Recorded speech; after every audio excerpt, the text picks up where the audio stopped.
Shalom. This week's Sedra is Sedra Vayishlach. The manner people treat each other is a reflection of their character. Those who treat others kindly and generously can be assumed to be kind and generous people. Those who mistreat others, being cruel and insensitive to their needs, can be assumed to be cruel and insensitive people. This is even more true of an entire nation. The manner in which a nation treats its members reflects on the character of the entire nation. We find a hint to the reflective nature of how nations treat other nations at the end of this week's Torah portion. The end of the Sedra is composed of list after list of people's descendants, including Esav's descendants. As God wrote, and listen to this list, these are the names of the descendants of Esav. You've never heard of these people, each with its own families and locality, name by name: Timnah, Alva, Yetet, Oholivamah, Ella, Pinon, Kenaz, Teman, Mibzar, Magdiel, and Iram. The Ibn Ezra explained that Esav's descendants were listed. We don't even know them because in the future, the Jewish people will be commanded to treat the descendants of Esav well. This command is found when Moshe delivers his last address to the people as they stood on the border of Israel, right here. God said to me, "Charge the people as follows.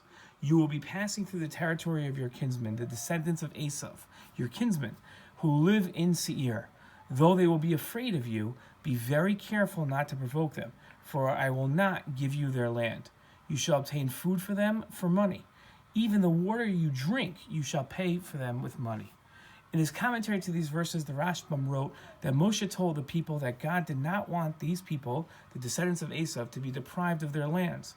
Whereas Har Seir had been assigned as ancestral land to the descendants of Esav, the Ammonites and the Moabites, who used to live right here, had been assigned their land as a courtesy to Avram, who they were related to biologically.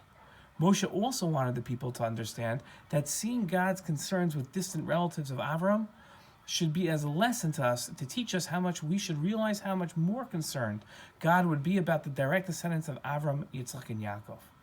Through the psukim we've read and the commentaries of the Ibn Ezra and the Rashbam, we understand that the descendants of Esav are listed in our Torah portion so that later, when the Jewish people encounter those descendants, they'll easily identify them and know to treat them kindly.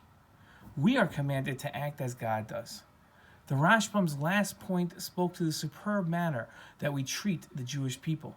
After all, if we must treat Esav's descendants and the Ammonites and the Moabites well just because they're distantly related, how much better do we have to treat our own people? This hearkens to the words of the Rambam. One is obliged to speak in praise of his neighbor and to be considerate of his friend's money just as he is considerate of his own money or desires to preserve his own honor. That's v'ahavta l'recha kamocha. This Dvar Torah began by talking about the reflective nature of the treatments of others. Most importantly, the treatment of others is reflected in the judgment of others.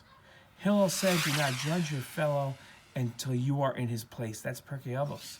Rabbeinu Yonah explained that in the case of judging others, one's arrogance can lead them to misjudge others because they couldn't perceive all that was happening in the other person's life. The Rashbam's point rings clear. If we are to treat other nations with generosity, we should be so much more generous in our treatment of our own people. Shabbat Shalom.